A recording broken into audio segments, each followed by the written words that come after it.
Je vais prier. Père éternel, nous te rendons grâce pour ce samedi 13 juillet 2024 où tu nous accordes, Seigneur, le privilège de nous retrouver encore auprès de ta personne par ton Fils Jésus-Christ. Lui qui a promis d'être avec nous, Seigneur, tous les jours jusqu'à la fin du monde. Nous croyons qu'il est avec nous maintenant et c'est en son nom que nous sommes réunis, Seigneur. Nous voulons te remettre encore ce moment de partage et nous prions afin que ton Saint-Esprit béni, Seigneur, qui est avec nous, qui en nous, nous conduise encore dans ta vérité. S'il te plaît, Seigneur, ouvre notre saine intelligence et donne-nous de comprendre les choses que nous partagerons à la gloire de ton nom et de ton Fils bien-aimé Jésus-Christ. Merci pour ta fidélité à le faire et que l'honneur, la louange et la gloire, oui, Père, te reviennent à toi tout seul. Amen. Amen. Bien, ce soir, nous allons étudier 2 psaumes, parce que ce n'est pas très long. Nous allons examiner les psaumes 124 et 125. Mais on mettra beaucoup plus l'accent sur le psaume 124. Le psaume 125 n'est pas très long aussi. Et puis bon, c'est parce que j'ai jumelé les deux parce qu'ils sont en fait dans le même courant. Ils sont dans le même courant. J'espère que le chien du voisin là va nous laisser avec l'enregistrement.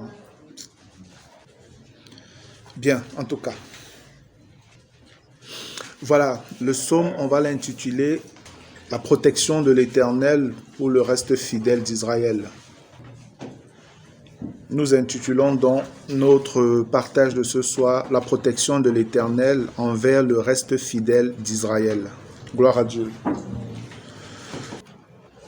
En vérité, dans ce psaume, il n'y a pas de choses véritablement nouvelles par rapport à tout ce que nous avons vu.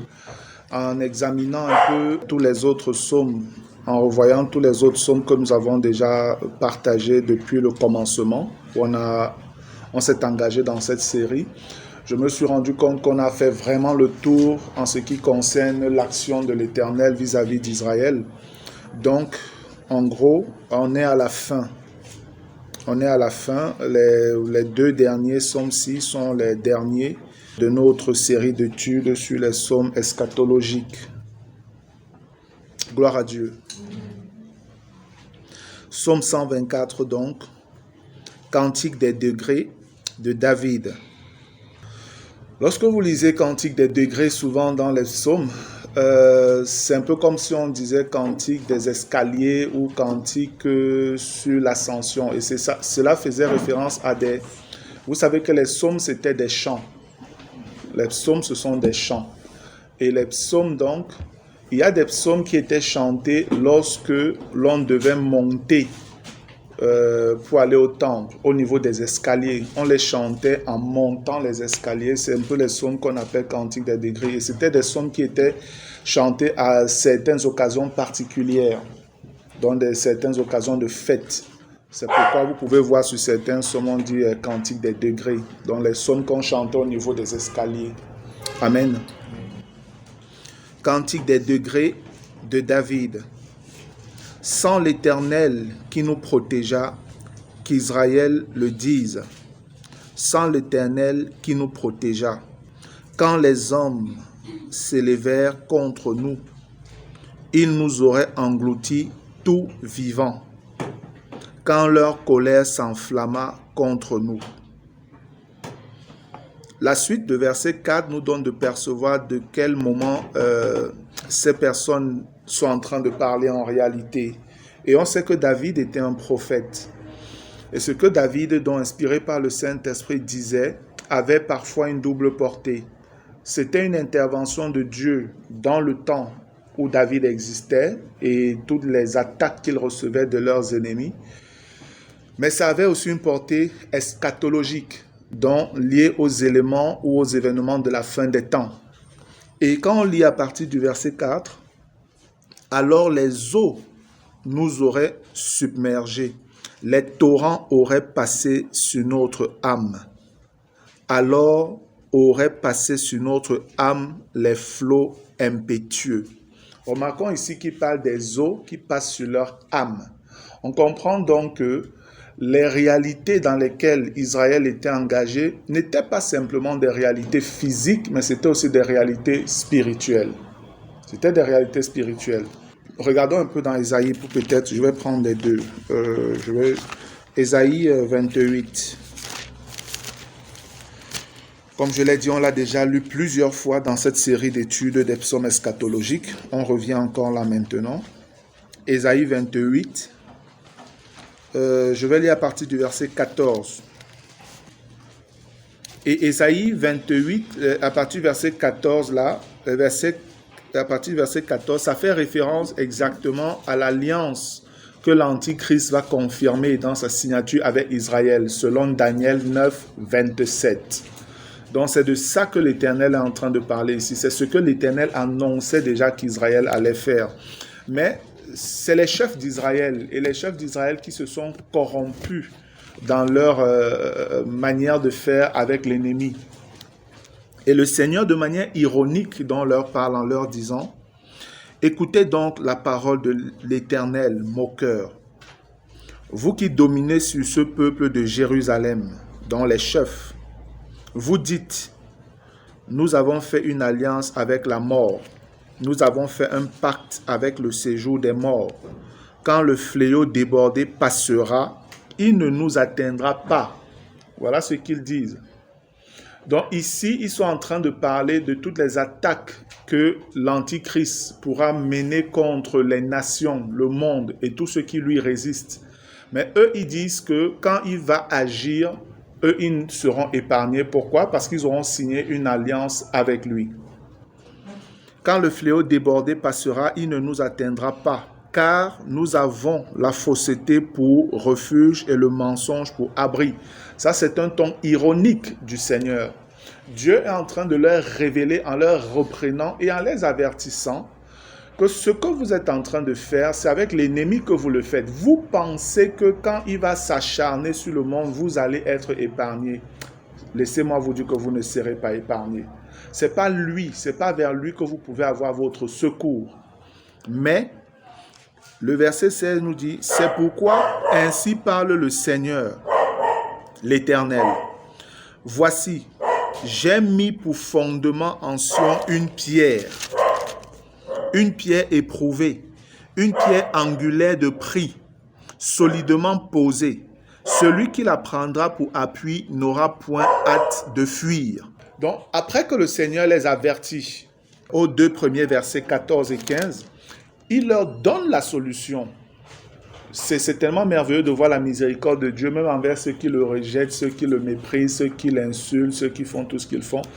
Dieu avertit et il vous montre même encore la porte de sortie en vous disant: voici le chemin. Voici celui que j'ai choisi pour vous sauver, pour vous aider. Ne vous appuyez pas sur l'autre. Mais malheureusement, on sait que un bon nombre d'Israël ne l'écoutera pas. Verset 17.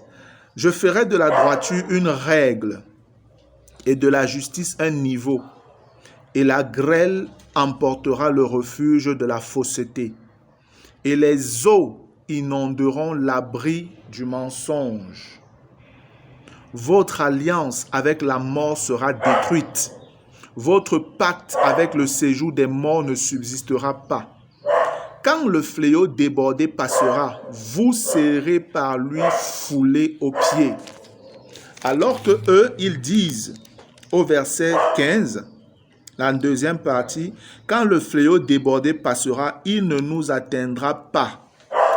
Dieu lui leur dit, il va vous atteindre. Ça vous atteindra, vous serez touchés. Verset 18, votre alliance avec la mort sera détruite. Votre pacte avec le séjour des morts ne subsistera pas. Quand le fléau débordé passera, vous serez par lui foulés aux pieds. Voilà ce que le Seigneur annonce. Lorsque nous revenons au psaume 124, on se rend compte ici, comme je l'ai dit, il y a des personnes en Israël qui vont rester fidèles à l'Éternel. Eux ne vont pas suivre le mouvement des personnes qui vont se compromettre. De la même manière qu'au temps d'Élie, la majorité du peuple d'Israël s'était corrompu et était entré dans l'idolâtrie. Et Élie lui-même ne voyait même plus de fidèles. Il se disait, je suis même resté seul. Mais Dieu s'était réservé un faible reste de 7000 personnes quand même. 7000 personnes, c'est 7000 non? De 7000, voilà, 7000 personnes qui n'avaient pas fléchi les genoux devant Baal. Donc qui n'étaient pas entrés en alliance avec ce faux Dieu. Qui n'avaient pas cherché leur secours dans ce faux Dieu-là. Et c'est de la même manière que, à la fin des temps, bien que les leaders d'Israël vont signer un pacte avec l'Antichrist, il y a quand même une partie d'Israël, un faible reste, il y a quand même une partie d'Israël qui ne va pas accepter d'entrer en alliance avec l'Antichrist. Ils seront un peu comme des rebelles. Ils seront un peu comme des rebelles. C'est eux donc qui parlent ici. Ce sont ces fidèles-là qui témoignent du fait que le Seigneur leur est venu en aide. Je reprends à partir du verset 5, Somme 124, verset 5. Non, prenons même un peu plus au verset 4. Alors les eaux nous auraient submergés, les torrents auraient passé sur notre âme. Alors auraient passé sur notre âme les flots impétueux. Ça fait référence à l'alliance que nous venons de voir dans Ésaïe 28, qui est l'alliance avec l'Antichrist de Daniel 27. Verset 5. Alors auraient passé sur notre âme les flots impétueux. Béni soit l'Éternel, qui ne nous a pas livrés en proie à leurs dents. Notre âme s'est échappée comme l'oiseau du filet des oiseleurs. Le filet s'est rompu et nous nous sommes échappés. Cette manière de parler montre qu'ils étaient déjà totalement vaincus. Amen. C'est des personnes qui étaient dans une posture où ils avaient presque perdu espoir. C'est clair que l'ennemi était plus fort qu'eux. Ils savaient qu'ils n'avaient plus de moyens propres à pouvoir s'en sortir. Et ils ont crié à l'Éternel, et l'Éternel a intervenu. Amen. Le verset 7. Notre âme s'est échappée comme l'oiseau du filet des oiseleurs. Le filet s'est rompu, et nous sommes échappés. Verset 8. Notre secours est dans le nom de l'Éternel qui a fait les cieux et la terre. Amen. On voit que leur secours n'est plus dans leur propre force. On voyait déjà ça samedi passé, où l'Éternel reprenait Israël du fait qu'il allait chercher du secours en Égypte, du secours auprès des hommes, du secours auprès des personnes dont les cheveux sont de chair et de sang. Ici, on voit que ces personnes, eux, ils n'ont plus regardé à leur propre force, ils n'ont plus regardé à leurs alliés, mais ils nous disent, comme David l'avait dit, notre secours est dans le nom de l'Éternel. C'est ce que David avait dit à Goliath. Tu viens contre moi avec la lance et le javelot, mais moi je viens contre toi au nom de l'Éternel. Et c'est ainsi que David a eu la victoire. C'est la même chose que ce reste fidèle. En fait, ce sont des personnes qui, à la fin, vont réellement mettre leur foi en Jésus comme le Messie sauveur. Amen. C'est pourquoi ils peuvent parler comme David l'avait fait pour avoir la victoire sur Goliath. Et le combat de David et Goliath, c'est un combat qui a aussi une image de la vie d'Israël. Un petit peuple contre le monde entier. Un petit peuple contre le monde entier. Ce peuple, fait des bêtises, a fait un certain nombre de choses, un peu comme David aussi. David n'a pas toujours été quelqu'un de parfait et tout, mais on sait que David a été quand même le grand héros d'Israël, tout seul. Il a réussi à vaincre Goliath, tout seul, bien entendu, avec l'Éternel à ses côtés. C'est la même chose aujourd'hui. Israël sera tout seul face à presque tout le monde entier. Presque tout le monde entier. Et pour vaincre, Israël devra mettre sa foi non plus dans l'OTAN, les pays occidentaux, avec les États-Unis et tout ce que nous connaissons, qui sont des alliés aujourd'hui d'Israël. Mais Israël devra mettre maintenant son espérance dans la foi en son Dieu. Amen. Et nous savons que selon les Écritures et ce que les prophéties nous annoncent depuis Zacharie et même dans Apocalypse 11, on nous parle des deux témoins. Les deux témoins qui viendront rendre ministère en Israël et ils seront tués. Et c'est le message des deux témoins qui va réveiller véritablement une partie du peuple, afin que tout le peuple n'entre pas dans l'alliance satanique là avec l'Antichrist. C'est le message des deux témoins qui donnera à ceux-ci dont nous parle le psaume 124 de pouvoir maintenant mettre leur foi dans le Sauveur véritable qui est Jésus. Celui dont le Seigneur parlait dans Ésaïe 28 qu'on a lu, j'ai mis en mention une pierre angulaire. Si vous vous accrochez, si vous faites confiance à cette pierre-là, alors vous serez sauvés. Et c'est ainsi que ces personnes vont finalement se tourner véritablement vers le Seigneur Jésus-Christ comme leur Messie. Le livre de Zacharie nous présente cet élan de repentance qui va les saisir. Criez à l'Éternel et l'Éternel viendra les délivrer. Amen. On va au psaume 125, Cantique des degrés. Ceux qui se confient en l'Éternel sont comme la montagne de Sion. Voilà. Donc c'est vraiment comme une suite. Ceux-ci, ils se sont confiés en l'Éternel et ils sont comme la montagne de Sion, donc ils sont inébranlables. On nous dit, elle ne chancelle point, elle est affermie pour toujours. Amen. Verset 2, des montagnes entourent Jérusalem. Ainsi, l'Éternel entoure son peuple dès maintenant et à jamais. Car le sceptre de la méchanceté ne restera pas sur le lot des justes, dont le mal ne va pas toujours dominer. Aujourd'hui, le monde entier est sous la domination du malin, c'est ce que la Bible nous révèle. Mais ce verset-ci nous fait comprendre que ça prendra fin à un moment donné. Alléluia. À un moment, le mal va perdre toute sa puissance. Car le sceptre de la méchanceté ne restera pas sur le lot des justes, afin que les justes ne tendent pas les mains vers l'iniquité. Ça, c'est important. Voilà même le point qui m'a davantage fait inclure le psaume 125. C'est ce verset 3-là. Vous savez, aujourd'hui, nous sommes dans le monde. En tant que chrétiens, nous subissons beaucoup de difficultés. La vie est dure. Et la vie est dure pas parce qu'il manque des richesses sur la terre.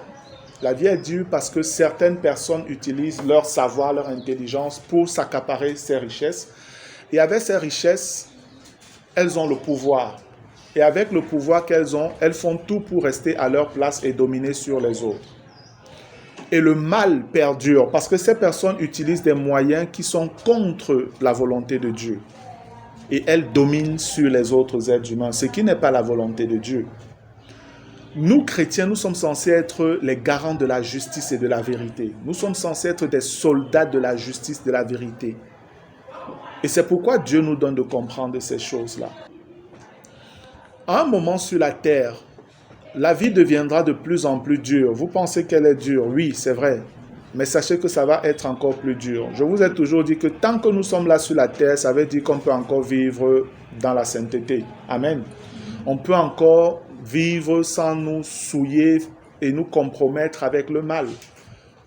Mais le moment viendra où Dieu verra que ce n'est plus possible. Vous ne pouvez plus supporter ce degré de vie sans vous-même vous compromettre. Le Seigneur ne nous soumettra pas à cela.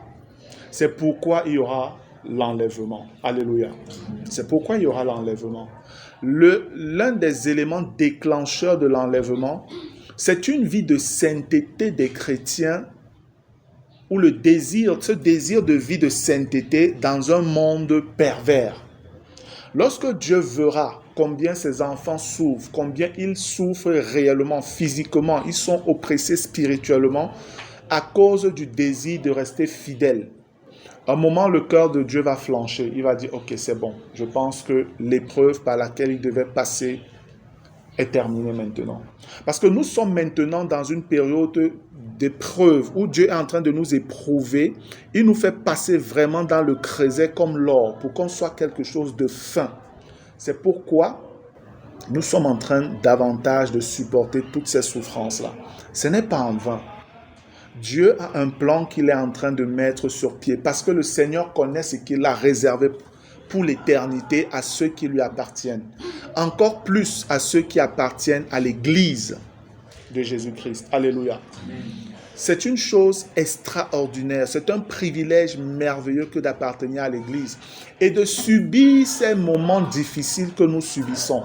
Que ce soit collectivement, en tant qu'enfants de Dieu de manière générale, et toutes les insultes, les moqueries et tout ce que nous pouvons subir du monde, des membres de nos familles, parfois de nos conjoints, parfois de nos enfants, parfois de nos parents. Subir tout ça, c'est quelque chose que Dieu utilise pour davantage éprouver notre foi et notre confiance en lui. Chaque fois qu'on reste fidèle malgré tout ce que nous subissons, il y a le caractère de Christ qui ne fait qu'être forgé en nous. Toujours, toujours. Si Dieu pouvait vous faire voir ça spirituellement, vous le verrez réellement. Plus tu persévères dans des difficultés où tu pouvais abandonner, où tu pouvais même te compromettre, mais à cause de Jésus, tu ne te compromets pas. Tu as des victoires, tu engranges des victoires dans la douleur, dans le sacrifice. En fait, tout ça participe à bâtir le caractère de Christ en toi. Alléluia. Mais il y a un stop à tout cela. Un moment, le Seigneur dira, c'est bon, c'est assez. Venez maintenant. Et nous sommes donc en train de travailler afin d'être prêts pour ce moment-là. Amen. C'est tout ce que nous faisons. C'est le travail auquel le Seigneur a appelé les apôtres, les prophètes, les évangélistes, les pasteurs et les docteurs. Le perfectionnement des saints. C'est à ça que le Seigneur les a appelés. Afin que chaque enfant de Dieu soit prêt, comprenne ces vérités-là. Et que quand tu traverses des moments difficiles, que tu ne te dises pas, oh Dieu m'a abandonné, oh peut-être c'est une malédiction au village, oh qu'est-ce qui ne va pas, oh peut-être c'est à cause de tel qui ne m'aime pas que je souffre. Non. C'est que tu n'as pas compris. La réalité, c'est que, au lieu d'essayer de voir le mal chez les autres, regarde plutôt à toi. Regarde si ta vie est normale. Amen. Regarde si c'est que la manière dont tu fonctionnes est conforme à la volonté de Dieu. C'est le plus important. Si tu examines ta vie et tu te rends compte que tu n'as aucune conviction de pécher par le Saint-Esprit, alors dis Seigneur, fortifie-moi dans ce que je traverse. Amen. Fortifie-moi dans ce que je traverse. Donne-moi de comprendre, Seigneur, pourquoi je suis dans cette situation. Parce que je sais qu'il y a quelque chose que tu veux que je comprenne. Père, s'il te plaît, donne-moi de comprendre et qu'on avance. C'est tout le secret, frère, de la vie victorieuse en Jésus-Christ. Comprendre comment Dieu fonctionne pour bâtir son Fils en nous. C'est ça le message de la croix. C'est ça aussi quand le Seigneur demande de porter la croix et de le suivre. C'est exactement ça. Gloire à Dieu. Donc, on arrive à un temps où les méchants vont véritablement proliférer sur la terre. Il n'y aura plus de frein à leur dissolution et leur dérèglement. De telle enseigne que même nos yeux ne pourront plus supporter ce qu'on voit, nos oreilles ce qu'on entend. Et vous voyez bien que nous sommes presque à ce moment-là déjà. Nous sommes déjà... Pardon? Voilà. Donc je disais, nous sommes presque là dedans déjà. C'est déjà dur. Mais la vérité, c'est que si nous sommes encore là, c'est que le Seigneur estime que ce n'est pas encore aussi dur que ça. Vous pouvez encore supporter. Et tout ça participe davantage à notre formation spirituelle. Amen. Donc ne vous découragez pas. Ne vous demandez pas pourquoi le Seigneur tarde autant et tout. C'est parce qu'il y a encore des choses à faire dans ta vie, dans ma vie. Le Seigneur veut continuer à faire cette chose. En même temps, il laisse que le péché des Amoréens dans le monde, les païens, atteigne le comble. Et quand ça va atteindre le comble, ça sera exactement comme ce qui s'est passé avec Sodome et Gomorrhe. Dieu dira à ceux qui lui appartiennent, sortez. Mais cette fois-ci, Dieu va dire, venez. Venez, montez ici, revenez. Le Seigneur va nous prendre avec lui. Il viendra nous chercher et nous amènera. C'est ce que le verset 3 du psaume 125 ressort. Car le sceptre de la méchanceté, le sceptre témoigne de l'autorité, du pouvoir. Le pouvoir donc de la méchanceté ne va pas continuer sur le lot des justes. Les justes ne vont pas continuer à subir leur méchanceté. Afin que les justes ne tendent pas les mains vers l'iniquité. Donc Dieu ne va pas nous éprouver à l'extrême comme ça. À un moment, le Seigneur verra que non, ce n'est vraiment plus possible pour vous de vivre là. Quittez, revenez maintenant. Et on partira. Et maintenant, ce qui va se passer, c'est que le trop tard de Dieu va se prononcer sur un monde rebelle. à qui Dieu a tendu la main pendant un peu plus de 2000 ans après son fils, mais ils l'ont toujours rejeté. Ils sont plutôt allés toujours un peu plus profond vers le mal. Toujours un peu plus profond vers le mal. Parce que ce qu'aujourd'hui notre génération fait, les autres générations ne l'ont pas fait. Les autres générations ne l'ont pas fait. J'écoutais un frère hier qui est un juif, aussi le frère Roger Libby, et il donnait de comprendre que notre génération est allée dans un péché que les générations du passé n'ont pas atteint. Parce qu'il dit aujourd'hui, notre génération admet les mariages homosexuels. Il dit que dans les générations passées, ce n'était pas permis. Il y avait les relations homosexuelles, mais ce n'était pas permis qu'ils se marient. Il dit donc, vous, cette génération allait un cran au-dessus. Un cran au-dessus. Aujourd'hui, on est en train de voir les moyens comment des hommes peuvent même épouser des petits garçons. Oui, ils sont en train de réfléchir sur comment légaliser ça. Que tu vois un barbu, un vieux là comme ça, là, il décide que lui, celui qui l'aime et tout ça, c'est un enfant de 7 ans. Et on les marie. Voilà où ils sont en train d'aller, frère. Et Roger Libby disait, dans l'Antiquité, ça n'existait pas, ce n'était pas permis. Voilà où nous sommes en train d'aller aujourd'hui. Vraiment, à un moment, Dieu va dire, on part, quitter cette terre. Et si, comme la sœur venait de le dire, nous sommes déjà dans ce moment, ça montre que l'enlèvement est beaucoup trop proche, frère. En réalité, ce que nous devons observer maintenant, c'est voir ce qui est en train de se dérouler dans le monde. Parce que, en ce qui concerne l'Église, c'est mûr encore. Ce qu'on entend aujourd'hui des personnes qui s'appellent prédicateurs, ça s'arrachait les cheveux de la tête. C'est à devenir fou. C'est à se demander, mais attends, c'est qui ces gens? Ils font quoi? Comment est-ce qu'ils osent ouvrir leur bouche pour parler au nom du Seigneur Jésus? C'est grave ce qu'on entend des gens dire aujourd'hui et ils disent qu'ils sont chrétiens. Des choses qui contredisent clairement la doctrine des apôtres et des prophètes. Et des gens se disant hommes de Dieu viennent pervertir les voies droites du Seigneur.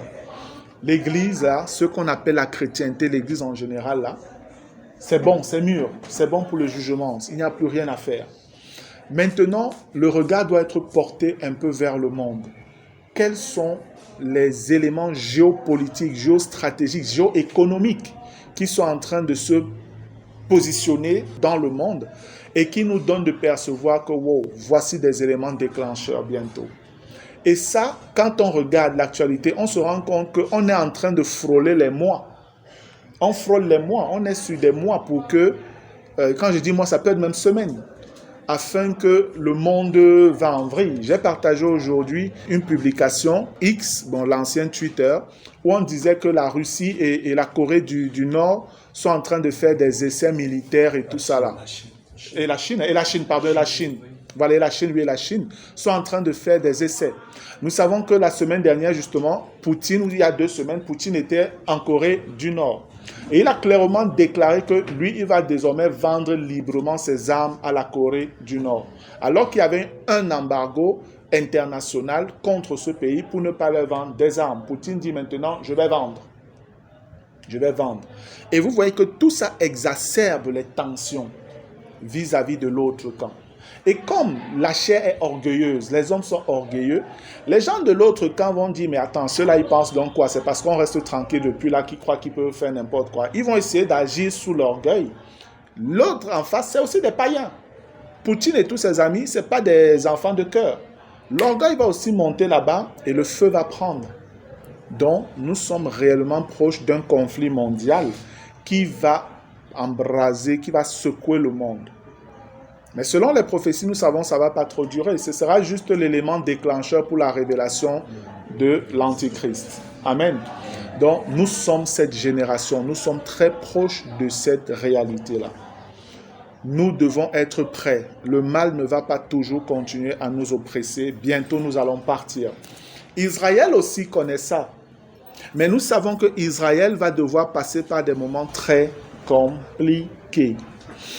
Beaucoup ont du mal en Israël à croire cela. Certains chrétiens même, des hommes de Dieu, des enseignants, qui sont très portés vers le peuple juif, ont du mal à croire que Israël va encore devoir subir une grande souffrance et tout. Alors que c'est vrai. Quand on dit ça, ça les scandalise. Ils disent même que ce sont des choses qui sont liées à l'antisémitisme des pères de l'Église qui étaient antisémites. Ils n'aimaient pas Israël. Ils disaient que l'Église a remplacé Israël parlant de la doctrine de la substitution. C'est pas ça. Ça n'a rien à voir. Je ne suis pas antisémite et je ne crois pas que l'Église a remplacé Israël. No way, pas du tout. Israël demeure le peuple terrestre de Dieu. Amen. Et les promesses de l'Éternel par rapport à Israël sont toujours valables. Et Israël va accomplir ce que Dieu a prévu. Mais avant que la chose ne se passe, et ce n'est que le cycle normal de la vie d'Israël. Israël a été toujours un peuple rebelle. C'est dans la correction, dans la souffrance qu'Israël s'est toujours réveillé, repenti et que Dieu a envoyé un juge. Ce sera la même chose. À la seule différence que cette fois-ci, le juge qui viendra, ce sera l'Éternel lui-même en la personne de Jésus-Christ. Amen. Israël va être mis vraiment dos au mur, prêt à être basculé totalement dans la mer. Ils vont crier, comme on voit au chapitre, au psaume 124, et l'Éternel va intervenir. Ils vont se repentir avant. C'est Zacharie qui nous parle surtout de cet élan de repentance-là, reconnaissant celui qu'ils ont percé en la personne de Jésus-Christ. Et c'est ainsi que Jésus reviendra donc dans sa gloire avec les armées qui l'accompagnent. On a vu ça davantage samedi dernier. Amen. Donc, on voit dans une certaine mesure comment le destin de l'Église et d'Israël sont très liés. Amen. Nous sommes très liés parce qu'en réalité, selon les explications du Seigneur au travers de Paul, la racine, ce sont les patriarches d'Israël. Abraham, Isaac, Jacob, voilà les 12 fils de Jacob et tout ça. L'Église est venue se greffer à Israël. Amen, d'une manière particulière. L'Église est venue se greffer à Israël. Mais nous savons que Israël, à cause de sa désobéissance, a perdu la première place, qui est revenue à l'Église. Ça n'empêche que Dieu veille à l'accomplissement des promesses qu'il avait faites au Père. D'où l'appel et les dons de Dieu sont irrévocables. Amen. Ça, c'est dans Romains au chapitre 11 que l'apôtre Paul le dit. Les dons et l'appel de Dieu sont irrévocables. Ici, ça n'a rien à voir avec l'Église. On ne parle pas de l'Église là. On parle ici des promesses, de l'appel que Dieu avait adressé à Abraham, après à Isaac, après à Jacob et à tout Israël. Et les dons, c'est toujours les promesses que Dieu avait faites à ces personnes-là qui, jusqu'à aujourd'hui, ne sont pas réellement réalisées. Israël devra entrer dans cette réalité-là. Dieu veille à cela. Donc, il n'y a vraiment pas d'antisémitisme dans ce que nous disons. Pas du tout. Mais ce sont les vérités prophétiques annoncées par les prophètes. Amen.